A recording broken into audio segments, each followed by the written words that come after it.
இப்போ Abraham sir அவர் என்ன அர்த்தத்தில் சொல்ல வர்றாருன்னா, இப்போ நீங்க சொல்றீங்க, ஒரு சிலர் சொல்றீங்க, அந்த தொகுதிகளில் சொல்றீங்க, இந்த அமைச்சர்கள் சட்டமன்ற உறுப்பினர்கள் வந்து பெரிய அளவில் அந்த முன்னிறுத்தப்படலை.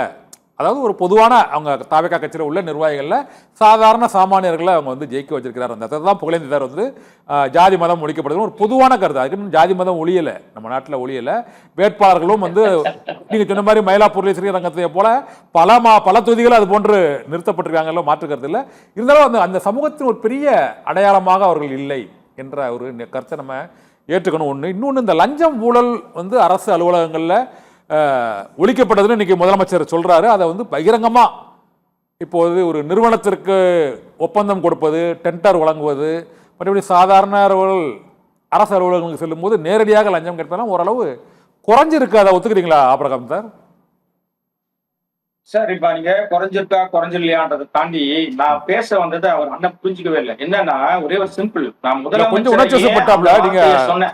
இல்ல நான் இப்ப பொறுமையா சொல்றேன். இப்ப அண்ணன் கேட்பாரு பொறுமையா. என்னன்னா நான் என்ன சொல்ல வந்தேன்னா, முதலமைச்சராக பதவியேற்று 50 நாட்களை கடந்து விட்டார். 60 நாளுக்கு மேல ஆயிடுச்சு.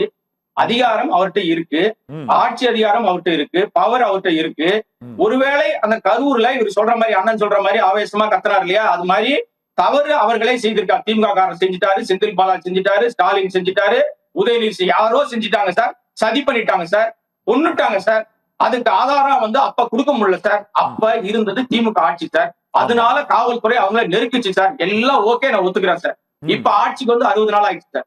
60 நாள்ல இந்த ஆதாரங்களை கையில எடுத்து சிபிஐல வழக்கு இருக்கு இல்லையா, நேரடியா கொண்டு போய் சிபிஐல கொடுத்து, ஐயா இவங்கெல்லாம் இவ்வளவு மோசமான ஆட்கள், கொலைகாரங்க, இவங்களெல்லாம் அரெஸ்ட் பண்ணி உள்ள வைங்க ஐயா அப்படின்னு கொடுக்கிற பவரும் அதிகாரமும் நம்முடைய மரியாதைக்குரிய மாண்புமிகு முதலமைச்சர் ஜோசப் விஜய் கிட்ட இருக்கா இல்லையான்னு தான் நான் கேட்டேன். அண்ணா அதுக்கு பதில் சொல்ல மாடா. அதை விட்டுட்டு அவர் ஏதோ நான் நடிகர்னு பேசிட்டேன். ஏன் நானே சினிமாக்குள்ளதான் இருக்கேன். நான் நடிகர்னு ஏன் சொன்னா, நடிகர் மனநிலையிலிருந்து அவர் இன்னும் முதலமைச்சரா மாறல. இன்னும் அவர் அந்த எண்ணத்துக்குள்ள வராம இன்னும் பஞ்ச் டயலாக் பேசிட்டு இருக்காரு. இன்னைக்கு கூட பஞ்சு பேசுறாரு. குழந்தைங்கிட்ட என்ன பேசுறோம்னு தெரியாத மாதிரியே குழந்தைகளுக்கு காமிக்கிறாங்க அந்த சேனல்ல, அதை ஸ்கிரீன்ல காட்டுறாங்க ஸ்கூல்ல. ரெண்டாவது அவர் என்ன பேசுற, என்ன புடுங்க முடியும்னு கேக்குறாரு. ஒரு முதலமைச்சர் பேசுற பேச்சான்னு கேட்டேன். இதற்கு எங்க அண்ணன் கிட்ட இருந்து பதில் வரல. இது என்ன நினைச்சிட்டாருன்னா, என்ன திமுக காரன் நினைச்சிட்டாரு. நான் திமுக காரன் அண்ணன் நிரூபிச்சிட்டாருன்னா நான் அரசியல் பேசத்தை விட்டுறேன் சார். நான் எந்த கட்சியில நான் கார்டு வாங்கியிருக்கேன்னு நிரூபிச்சிட்டா நான் அரசியல் பேசவே விட்டுறேன். பொது வழியில உட்கார்ந்துகிட்டு தப்பான கருத்தெல்லாம் சொல்லக்கூடாது. இன்னொரு விஷயம், நீங்க லஞ்ச லாவண்யம் ஒழிஞ்சிருச்சா, லஞ்ச லாவண்யம் ஒழிஞ்சான்னு கேட்டீங்க நீங்க. சார் லஞ்ச லாவண்யம் ஒழிஞ்சிருச்சா ஒழிலையான்றது இன்றைக்கு இவர்கள் ஆட்சியில, இவங்க ஆட்சிக்கு வந்து 60 நாள் ஆகுது. ஒரு பெண் ஞான சௌந்தரின்னு ஒருத்தவங்க நீதிமன்றத்துல வழக்கு போட்டிருக்காங்க. என்ன வழக்கு தெரியுமா? அரசு வழக்கறிஞர்களை நியமிப்பதற்கு 3 லட்சத்துல இருந்து 30 லட்சம் வரைக்கும் காசு வாங்கியிருக்காங்க அப்படின்னு வழக்கு. நானோ யாரோ ஊர்ல இருக்கிற யாரோ போடல சார். பத்திரிகைக்காரங்க புகார் சொல்லல சார். அந்த கட்சியில பொறுப்புல இருக்கிற, அந்த கட்சியில மகளிர் அணியில, அதுவும் என்ன வக்கீல் பிரிவுல இருக்கிறவங்க தான் புகார் கொடுக்குறாங்க. ஒருத்தர் தெளிவாக சொல்லிட்டார், 20 லட்சம் வாங்கின ஆதாரம் இருக்கு. நிர்மல்குமார் அமைச்சர் கேட்டா நான் ஆதாரம் அனுப்புறேன், முதலமைச்சர் கேட்டா ஆதாரம் அனுப்புறேன்னு இவங்க கட்சியை சேர்ந்த வழக்கறிஞரை பொது வழியில வீடியோ போட்டிருக்காரு.